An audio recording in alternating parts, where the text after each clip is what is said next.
वो वंशवादी, वो परिवारवादी, वो भ्रष्टाचारियों तुष्टीकरण करने की राजनीति करने वाले लोग आरोप लगाते हैं, लोकतंत्र पर खतरा बताते हैं। मैं कहना चाहूंगा कि आज 1,80,00,000 नए मतदाता पहली बार मतदान करेंगे। उनको जानने का अधिकार है कि देश के प्रधानमंत्री जो प्रधान सेवक के रूप में क्या क्या काम किए हैं। भारत के स्वर्णिम काल के रूप में ये पीरियड का शुरुआत हुआ है 21वीं सदी के भारत का, जो देश का सम्मान विश्व में भी बढ़ाया, देश के नेतृत्व विश्व में भी विश्वास को हासिल किया है। आज युवाओं के साथ साथ देश के हर वर्ग के जनता के लिए मोदी जी की सरकार समानांतर विकास की उच्चतम गति से आगे बढ़ रही है। पिछले 10 वर्षों के भीतर स्टार्टअप इंडिया के तहत 1 लाख से अधिक नए स्टार्टअप की शुरुआत, साथ ही 100 से ज्यादा यूनिकॉर्न उभरकर सामने आया है। ये नौजवानों को डिजिटल योद्धा के रूप में वो भी जान रहा है, पहचान रहा है। पीएम आवास योजना के तहत 4 करोड़ परिवारों को लाभ मिला।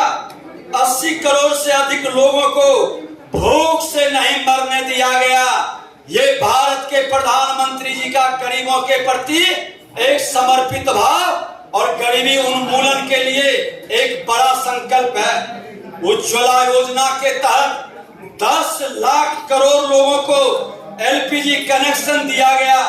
जल जीवन मिशन के अंतर्गत लगभग 14 करोड़ ग्रामीण परिवारों को लाभ पहुंचा है। स्वच्छ भारत अभियान के तहत लगभग 12 करोड़ शौचालय का निर्माण। नई शिक्षा नीति के तहत भारतीय मूल्यों पर आधारित आधुनिक शिक्षा प्रणाली का कार्यान्वयन सुनिश्चित किया गया।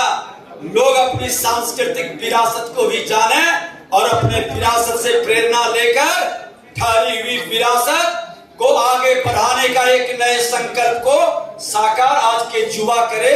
ये नई शिक्षा प्रणाली के तहत देश के प्रधानमंत्री जी ने किया। 390 नए विश्वविद्यालय, 7 नए IIM, 7 नए IIT, साथ ही 15 एम्स की शुरुआत पिछले 10 वर्षों में मोदी सरकार की उपलब्धि है।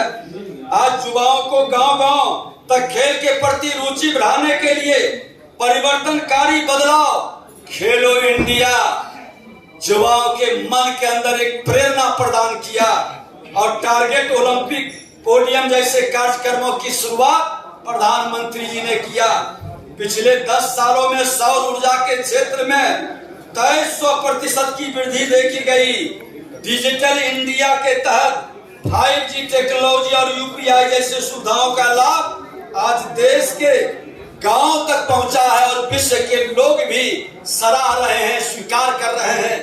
आज G20 का शानदार आयोजन भारत के अंदर कर करके विश्व के विश्वास पर भारत की प्रगति को जिस तरह से इन्होंने रखा है, लोगों ने स्वीकार किया है कि भारत विश्व गुरु की ओर कदम बढ़ा चुका है। भारत का मान सम्मान भी बढ़ा है।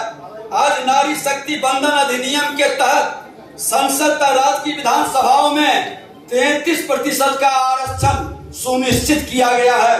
मैं आपको बता देना चाहता हूं कि आज बिहार को जनधन खाता 6 करोड़ से ऊपर, आयुष्मान भारत 1 करोड़ से ऊपर, उज्ज्वला योजना 1 करोड़ से ऊपर, किसान सम्मान निधि 82 लाख से ऊपर, अन्य योजना 8.5 करोड़ से ऊपर, जल जीवन मिशन। कि मैं संवैधानिक संस्था का सम्मान करता हूं और संवैधानिक संस्था के अनुसार हर रिपोर्ट को देने के लिए और उस पथ पर हर कदम बढ़ाने को तैयार है। क्या प्रतिपक्ष के लोग तैयार हैं? ये जवाब दे। नेक्स्ट।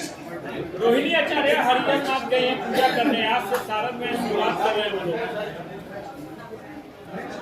मैं बता दूं कि सारण में ही लालू जी की बहू इंतजार कर रही है।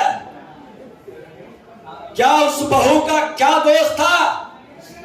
उस बहू को जिसको सम्मान से 7 फेरा लगाकर लाया गया, हमारी बिहार की बेटी थी, उस बेटी का इस तरह के अपमान करने वाले लोग क्या उस क्षेत्र में वोट के अधिकारी है?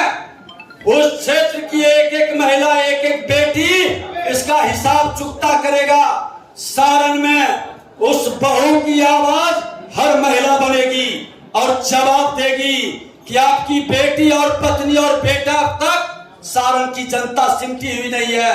हर बिहार की जनता जवाब देगी। तेजस्वी यादव ने मोदी की हिरासत में भेज दिया गया, केजरीवाल को 15 दिन के लिए न्यायिक हिरासत में भेज दिया।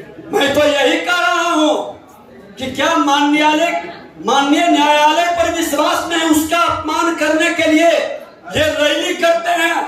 अरे एक तरफ लूटा, चोरी किया, लोगों को ठगा, और दूसरी तरफ इतने निर्लज्जता से आप रैली करके भाषण दिलवा रहे हो। तेजस्वी यादव ने मोदी की गारंटी को चाइनीज बताया। तेजस्वी यादव जी, आप तो सोने के चम्मच लेकर जन्म लिए। आप जनता के बीच न पसीना बहाए हैं, न मेहनत किए हैं, न गांव गलियों का दौरा किए हैं। हमने तो सदन में भी पूछा था कि नेता प्रतिपक्ष 5 साल थे, 5 जगह आपने संघर्ष किया, वो बता दें, लेकिन नहीं जवाब दिए। हमने तो 500 दिन में 341 दिन 70% दिन हमने किसी न किसी जिला में संघर्ष किया। ये लोग भाजपा के सिपाही के सामने, भाजपा के कार्यकर्ता के सामने कहीं नहीं टिकेंगे। जनता को मोदी की गारंटी पर विश्वास है, ऐसे भ्रष्टाचारी को कभी विश्वास नहीं होगा। विजय जी, कल राहुल गांधी ने मंच से कहा कि खाता ही सीज करना था तो 2 महीना पहले करते, जेल ही देना था तो 2 महीना बाद देते या 2 महीना पहले देते। मैं बताना चाहता हूं कि जेल देने का जिम्मेवारी क्या देश के प्रधानमंत्री नरेंद्र मोदी जी का है? अरे जेल माननीय न्यायालय के आदेश से जा रहे हैं। क्या राहुल गांधी जी संविधान में विश्वास नहीं है? संविधान का सम्मान नहीं कर सकते?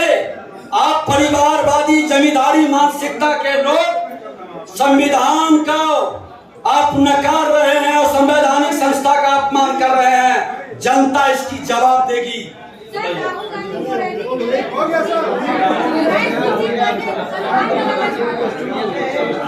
राहुल गांधी जी, जिनको खुद संविधान में विश्वास नहीं, जिनको परिवार में विश्वास है, जो परिवारी जमींदारी की मानसिकता से अपने दल के अच्छे लोगों को आगे नहीं बढ़ने दिया, वो व्यक्ति संविधान के बारे में न जानते हैं न समझते हैं। संविधान के भाग 3 फंडामेंटल राइट में भगवान राम का, माँ जानकी का, लक्ष्मण का फोटो, लक्ष्मण जी का फोटो इसीलिए लगा है कि हर लोग अधिकार की बात करने के पहले मर्यादा का पालन करे। और राजनीति में लोक लज्जा से चलती है। शुचिता और सुशासन से जो राज करेगा, जो सेवा के भाव से राज करेगा, जनता उसी को अवसर देगा। बहुत बहुत धन्यवाद।